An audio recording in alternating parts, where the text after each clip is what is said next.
ঝালকাঠির কাঠালিয়ায় বিএনপি চেয়ারপারসনের সুস্থতায় দোয়া মোনাজাত ও কম্বল বিতরণ অনুষ্ঠিত হয়েছে। বিস্তারিত দেখুন প্রতিবেদনে। সাবেক প্রধানমন্ত্রী বিএনপির চেয়ারপারসন বেগম খালেদা জিয়ার সুস্থতা কামনায় দোয়া মোনাজাত ও দুস্থদের মাঝে কম্বল বিতরণ করা হয়েছে।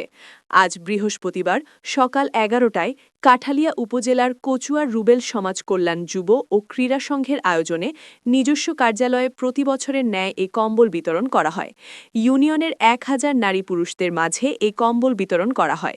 বিএনপির কেন্দ্রীয় নির্বাহী কমিটির ধর্ম বিষয়ক সম্পাদক ও ঝালকাঠি 1 রাজাপুর কাঠালিয়া আসনের বিএনপির দলীয় প্রার্থী মোহাম্মদ রফিকুল ইসলাম জামাল প্রধান অতিথি হিসেবে দোয়া মোনাজাত ও কম্বল বিতরণ অনুষ্ঠানে প্রধান অতিথি হিসেবে উপস্থিত ছিলেন।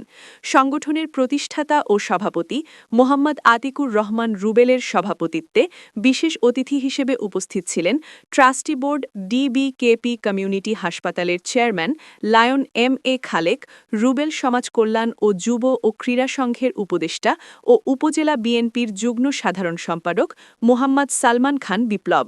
এ সময় বক্তব্য রাখেন সংগঠনের সাধারণ সম্পাদক মোহাম্মদ জাকির খান, মোহাম্মদ আনোয়ার হোসেন, তোফাজ্জেল খলিফা ও মোহাম্মদ সিদ্দিকুর রহমান সহ অনেকে।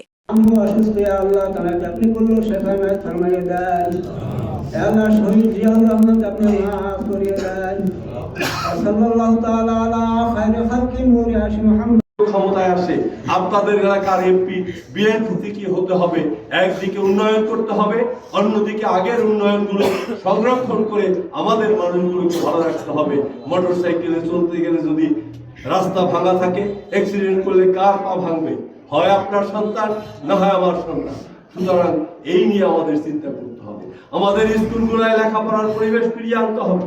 আমাদের যুব সমাজ যেভাবে মোবাইল এবং মাদক নিয়ে অন্যদিকে যাচ্ছে, তাদেরকে আগামী প্রজন্মে পৃথিবীর উন্নত দেশগুলোর সঙ্গে তাল মিলিয়ে তারা যাতে একটি সুন্দর সমাজ এবং আধুনিক সমাজ প্রতিষ্ঠা করতে পারে, তার জন্য তাদের আধুনিক ব্যবস্থার মধ্যে নিয়ে আসতে পারে হবে।